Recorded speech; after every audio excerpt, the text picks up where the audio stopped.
Hello, dear students and respected viewers. Myself Deepak Kumar Thakur, Guest Assistant Professor, Kamla Rai College, Gopalganj, affiliated with Jayaprakash University Chhapra.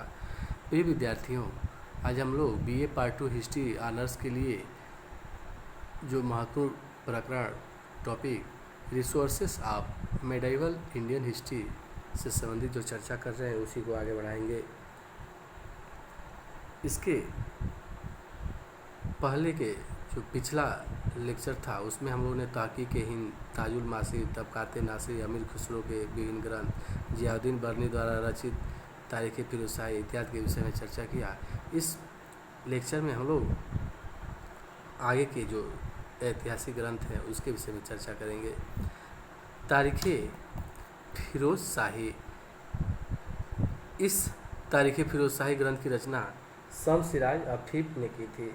Shams Siraj Afif द्वारा लिखित यह एक महत्वपूर्ण ऐतिहासिक ग्रंथ है। हालांकि शम्स सिराज अफीफ ने बहुत सारे ग्रंथ लिखे लेकिन वे उपलब्ध नहीं है और तारीख़ फिरोज़शाही उपलब्ध ग्रंथ है और यह महत्वपूर्ण ऐतिहासिक ग्रंथ भी है। यह ग्रंथ 90 मुकदमाओं अर्थात अध्यायों में लिखी गई है। अफीफ ने तैमूर के आक्रमण के पश्चात इस ग्रंथ को लिखा था। तैमूर की सेना ने जो कहर ढाया था, अफीफ ने स्वयं उसे अपने आंखों से देखा था। उसे सुल्तान फिरोज शाह तुगलक का संरक्षण प्राप्त था। इस ग्रंथ में अफीफ ने फिरोज शाह तुगलक के काल के स्थापत्य संबंधी गतिविधियाँ, नहरें बनवाना, बाग लगवाना, शाही टकसाल की कार्यविधि, खाद्य पदार्थों के मूल्य, सिक्का ढलाई के ब्यौरे, उत्सव समारोह, राजस्व प्रबंधन, उसका बंगाल आक्रमण, मंगोल आक्रमण, लोक हितकारी कार्य, गुलामों की व्यवस्था इत्यादि का विशद वर्णन किया है। इस प्रकार तारीख़ फिरोज़शाही केवल फिरोज शाह तुगलक के शासनकाल के बारे में लिखित सर्वाधिक सही और अधिक प्रमाणिक पुस्तक है। अफीफ ने अपनी इस पुस्तक में फिरोज शाह तुगलक के लाभदायक राजस्व सुधारों के परिणामों का भी उल्लेख किया है और वह उल्लेख करते हुए लिखता है कि इनके यानी अर्थात जनता के घर अन्न, संपत्ति, घोड़ों तथा फर्नीचरों से भरे पड़े थे। प्रत्येक व्यक्ति के पास प्रचुर मात्रा में सोना चांदी थी। कोई स्त्री ऐसी नहीं थी जिसके पास आभूषण न हो और न कोई घर ऐसा था जिसमें अच्छा पलंग न हो। धन खूब था और सभी लोग आराम से रहते थे। इस युग में राज्य को आर्थिक दिवालियापन का सामना नहीं करना पड़ा। दोआब से 80 लाख टंका की आय होती थी और दिल्ली का राजस्व 6 करोड़ 85 लाख टंका तक पहुंच गया था। कहीं कहीं 6 करोड़ 25 लाख टंका भी हम देखते हैं। इस प्रकार जो शम्स सिराज अफीफ का तारीख़ फिरोज़शाही ग्रंथ है यह ऐतिहासिक दृष्टि से बहुत ही महत्वपूर्ण ग्रंथ था। आगे अन्य ग्रंथ की चर्चा करें तो सीरत ए फिरोज़शाही। सीरत ए फिरोज़शाही ग्रंथ का लेखक के विषय में कुछ विशेष हमें नहीं मिलता है। इसका लेखक अज्ञात है, परंतु इसकी रचना सुल्तान फिरोज़शाही के समय में ही संभवतः 1370 ईस्वी के लगभग उसके संरक्षण में ही हुई। इस प्रकार से यह अफीफ के ग्रंथ तारीख़ फिरोज़शाही का विस्तृत संस्करण है और इस ग्रंथ में सुल्तान फिरोज शाह की बहुत प्रशंसा की गई है। सीरत ए फिरोज़शाही में जो अगला ग्रंथ है फुतुहात ए फिरोज़शाही। फुतुहात ए फिरोज़शाही एक 32 पृष्ठों की छोटी सी पुस्तक है जिसे स्वयं सुल्तान फिरोज शाह ने लिखा था। यद्यपि पुस्तक के नाम से अर्थ निकलता है कि सुल्तान फिरोज शाह की फतह अर्थात विजय, परंतु इसमें फिरोज शाह के राज्य विस्तार के प्रयत्नों का वर्णन नहीं किया गया है। और हम देखते हैं कि यह जो फिरोज शाह की आत्मकथा है इसमें सुल्तान फिरोज शाह का मुख्य उद्देश्य अपने को एक आदर्श सुल्तान मुसलमान जिसे आदर्श मुसलमान शासक सिद्ध करना भी था। और हम देखते हैं कि उसने जो भी प्रयत्न किए इस्लाम धर्म के प्रसार प्रचार के लिए उसका उल्लेख सुल्तान ने इसमें किया है। और वह लिखता है कि सुल्तान उसमें लिखा था कि उसने केवल इस्लाम द्वारा स्वीकृत करों को ही अपनी प्रजा से लिया, ब्राह्मणों से भी जजिया कर लिया, इस्लाम के विरुद्ध किए जाने वाले कार्यों को रोका, जनहित के विभिन्न कार्य किए, हिंदू मंदिरों को तोड़ा और एक बड़ी संख्या में हिंदुओं को मुसलमान बनाने में सफलता पाई। इस प्रकार इस पुस्तक को लिखने में सुल्तान का मुख्य उद्देश्य निहित था कि वह अपने आप को आदर्श मुसलमान शासक सिद्ध करना चाहता था, परंतु इससे यह भी सिद्ध हुआ कि वह एक धर्मांध मुसलमान शासक था जिसने अपनी बहुसंख्यक हिंदू प्रजा के साथ न्यायोचित व्यवहार नहीं किया।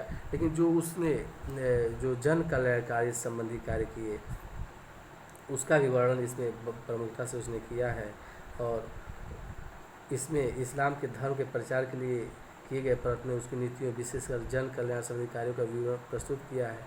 और इसी पुस्तक में कहा गया, जब अल्लाह अपने बंदों की आजीविका नहीं छीनता तो मैं कैसे किसी को उसके पद से हटा सकता हूँ। इस तरह फुतुहात फिरोजशाही में भी ऐतिहासिक तथ्यों की हम खोज कर सकते हैं। जो अन्य ग्रंथ है फुतूह उस सलातीन, फुतूह उस सलातीन ग्रंथ की रचना अब्दुल्लाह मलिक इसामी, जो कि बहमनी राज्य के संस्थापक अलाउद्दीन बहमद शाह के संरक्षण में 1250 ईस्वी में किया था। फुतूह उस सलातीन का लेखक मलिक इसामी था और यह बहमनी साम्राज्य के संस्थापक अलाउद्दीन बहमद शाह के संरक्षण में था और वहीं पे इसने 1250 ईस्वी में अपने ग्रंथ को पूरा किया था। फुतूह उस सलातीन अलाउद्दीन बहमद शाह को समर्पित है और इस ग्रंथ में मोहम्मद बिन तुगलक की आलोचना तथा बहमद शाह की प्रशंसा की गई है। इसमें 999 ईस्वी से 1350 ईस्वी तक का इतिहास वर्णित है। महाकाव्य के रूप में लिखी गई इस ग्रंथ में गजनी राज्य के उदय से लेकर बहमनी राज्य की स्थापना तक की घटनाओं का वर्णन है। मोहम्मद तुगलक के विवादास्पद शासनकाल के लिए यह एक समकालीन स्रोत है। मोहम्मद बिन तुगलक के प्रति इस्लामी का दृष्टिकोण अत्यधिक आत्मपरक है। उसने सुल्तान को इस्लामी दुनिया के सबसे बुद्धिमान मूल के रूप में दर्शाया है। इसामी ने इस ग्रंथ में 1296 ईस्वी में अलाउद्दीन खिलजी द्वारा देवगिरी पर किए गए आक्रमण और मोहम्मद तुगलक के समय में दक्षिण भारत में हुए विद्रोह का भी वर्णन किया है। ख्वाजा अब्दुल्लाह मलिक इसामी का जन्म 1311 ईस्वी में हुआ था और यह सुल्तान मोहम्मद तुगलक का समकालीन था। इसका परिवार दिल्ली में रहता था, किंतु मोहम्मद तुगलक के काल में राजधानी दिल्ली से दौलताबाद परिवर्तन के दौरान उसे भी दौलताबाद जाना पड़ा। पुनः सुल्तान ने अपनी प्रजा को दिल्ली आने की आज्ञा दी, किंतु इस्लामी दिल्ली न आकर वहीं रह गया। बहमनी राज्य के संस्थापक अलाउद्दीन बहमद शाह ने उसे अपना संरक्षण प्रदान किया और उसी के संरक्षण में उसने ग्रंथ की रचना भी पूरी की थी, जो कि हम लोगों ने पहले ही चर्चा कर लिया था। अन्य अगर ग्रंथ की हम चर्चा करें तो उसमें हम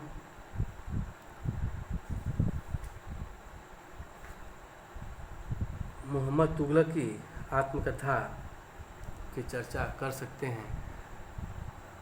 जो मोहम्मद तुगलक की आत्मकथा है इसकी हम चर्चा कर सकते हैं। इसमें हम देखते हैं कि मोहम्मद तुगलक ये जो आत्मकथा है वह ब्रिटिश अजायब घर से प्राप्त तबकाते नासरी की एक प्रतिलिपि में 4 पृष्ठों की एक हस्तलिपि संलग्न है। सर्वप्रथम प्रोफेसर हबीब द्वारा इन पृष्ठों को ध्यान दिलाया और कहा कि यह मोहम्मद तुगलक की आत्मकथा का अंश है। प्रोफेसर आगा महदी हुसैन द्वारा इन पृष्ठों का अनुवाद किया गया। सुल्तान मोहम्मद तुगलक की आत्मकथा का अंश माना गया और इसे मोहम्मद तुगलक के चरित्र और उसकी विचारधारा को समझने में महत्वपूर्ण सामग्री माना, परंतु उसके पश्चात कई विद्वानों ने इसके विरोध में मत प्रकट किए। डॉक्टर खलीक अहमद निजामी द्वारा इन पृष्ठों का अध्ययन किया गया तो निर्णय लिया कि उसे मोहम्मद तुगलक की आत्मकथा का अंश मानना एक भूल है, क्योंकि इसमें झूठ के अतिरिक्त कुछ भी प्राप्त नहीं होता। प्रोफेसर हबीब प्रोफेसर निजामी के मत से सहमत हो गए। बाद में एक अन्य विद्वान प्रोफेसर कुरैशी ने यह विचार व्यक्त किया कि ये पृष्ठ जो है सुल्तान मोहम्मद तुगलक के उस प्रार्थना पत्र के अंश हैं जो उसने फारसी में लिखवा कर खलीफा को अपनी सुल्तान की पदवी की स्वीकृति के लिए भेजा था। Professor S.A.A. रिजवी ने इस विचार से सहमत प्रकट किया है। और इस प्रकार इन पृष्ठों से संबंधित जो विवाद है वो अपने जगह है, और इसमें किसी खास तरह के ऐतिहासिक तथ्यों की का जो प्रकाशन नहीं होता है। अतः इसके विषय में हम अगर केवल एक नाम उल्लेख कर सकते हैं, इससे कुछ ऐतिहासिक हमें जानकारी नहीं भी प्राप्त होती है। अगर अन्य ग्रंथ की चर्चा की जाए तो उसमें कामिल उत-तवारीख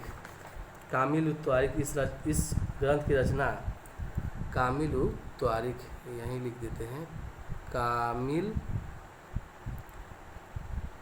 उत-तवारीख।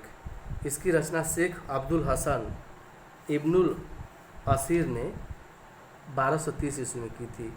इसमें मोहम्मद गोरी की विजयों का वृत्तांत हमें मिलता है। और इसी के साथ हम यह लेक्चर समाप्त करते हैं, और नेक्स्ट लेक्चर में आगे के जो भी ग्रंथ है उसके विषय में चर्चा की जाएगी। जय हिंद, जय भारत, धन्यवाद।